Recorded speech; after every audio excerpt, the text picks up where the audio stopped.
से ही मतदाता अपने मताधिकार का प्रयोग कर रहे हैं। लगातार वह पहुंचे हैं, मतदान उन्होंने किया है और न कि सिर्फ मतदान किया है बल्कि अपने परिवार वालों से, अपने शुभचिंतकों से उन्होंने अपील भी की है। जी रुख 10 तारीख को ही समझ में आएगा कि आखिर उन्होंने किसके फेवर में की है। लेकिन फिलहाल मेरे साथ मौजूद है पूर्व कैबिनेट मंत्री और वर्तमान में समाजवादी पार्टी से एमएलसी बलराम यादव जी। सर स्वागत है आपका, बहुत धन्यवाद। किस तरह से देख रहे हैं आज चुनाव का, चूंकि लोकतंत्र का एक बड़ा पर्व है और इस पर्व में आपने कई बार हिस्सा लिया भी है और लोगों से अपील भी की।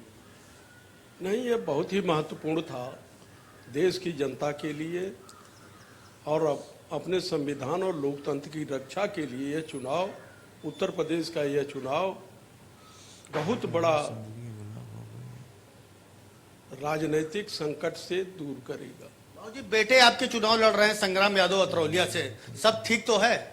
बहुत ही ठीक है और अच्छे मतों से अतरौलिया की महान जनता ने बहुत ही समझदारी के साथ और बहुत ही प्यार और स्नेह के साथ अपना बहुत बड़ा प्रबल बहुमत दे करके संग्राम यादव को पुनः अतरौलिया से सदस्य विधान परिषद बना रही है। बीजेपी वाले कह रहे हैं कि आजमगढ़ में इस बार सेंध लग जाएगी। बीजेपी का ये सपना हो सकता है दिन का, यह सच्चाई नहीं है और मैं एक बीजेपी का यहाँ कुछ है ही नहीं, तो ये मेरी ये आदत नहीं है। लेकिन भारतीय जनता पार्टी कभी यहाँ पर और उस विचारधारा को यहाँ कभी नहीं महत्व दिया है आजमगढ़ की महान जनता ने। कितनी सीट लेकर साइकिल पहुंचेगी विधानसभा इस बार? 320 और 350 के बीच। साल 2017 में ऐसा क्या कारण रहा कि सपा बैक हो गई और बीजेपी ने अपनी सरकार बना ली थी? नहीं, जिन लोगों की सत्ता आई वो बहुत सुनहले सपने दिखाए और उसी भ्रम में जनता अपना 5 बहुत ही अमूल्य समय ऐसे लोगों का हाथों में दे दिया जिनके न देश की जनता से मतलब है, न लोकतंत्र से मतलब है, न संविधान में से मतलब है, न आज़ादी की लड़ाई में जिनका कोई योगदान रहा है। बीजेपी वाले अक्सर कहते हैं कि समाजवादी पार्टी गुंडों की पार्टी है और इस बार आएगी तो फिर से गुंडा तंत्र बढ़ेगा, बुलडोजर नहीं चल पाएगा, क्या कहेंगे? बुलडोजर हमारे प्रदेश के मुख्यमंत्री जी का गहना है, वही जानते हैं और वही चलाए होंगे।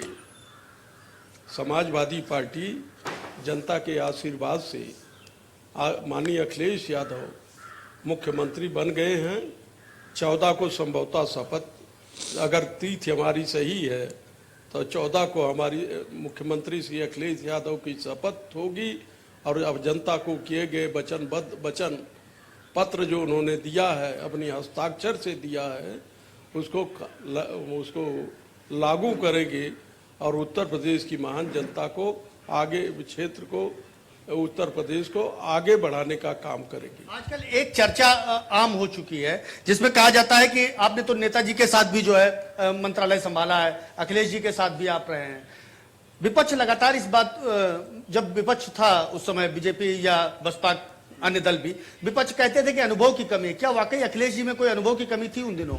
नहीं, वो बहुत ज्यादा अनुभव है और उनका जो विकास के जो सोच, उनकी सोच बहुत बड़ी है, उनका दुनिया का अध्ययन बहुत बड़ा है और उनकी बड़ी शिक्षा है और उत्तर प्रदेश को मतलब उन देशों के जनता जो हमारे बड़े संपन्न देश हैं, उस देश के नागरिकों को सुविधा देना चाहते हैं। एक आखिरी सवाल कि हिंदुत्व की बात को लेकर के भी तमाम सारे सवाल उठते हैं कि बीजेपी हमेशा जो है विचारधारा एक हिंदुत्व को बचाने को लेकर के रही, जबकि समाजवादी पार्टी जो है मुस्लिम तुष्टीकरण की बात करती है। क्या सरकार आने पर जो वाकई इन लोगों का आरोप है उसको कैसे आप जवाब देंगे?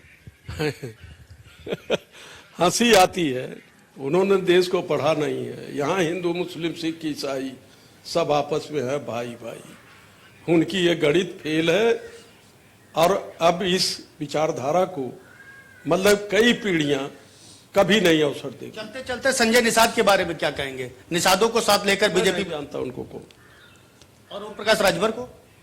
अरे ओम प्रकाश राजभर जन जन के नेता हैं, गरीबों को संगठित करके और उनको सम्मान की लड़ाई लड़ने के लिए उन्होंने केवल राजभर समाज को ही नहीं सभी समाज को उन्होंने आगे बढ़ाया। तो बिल्कुल ओम प्रकाश राजभर सभी समाज को आगे बढ़ाएं, ऐसा कहना है पूर्व कैबिनेट मंत्री बलराम यादव जी का। ठीक है, बिल्कुल राघवेंद्र।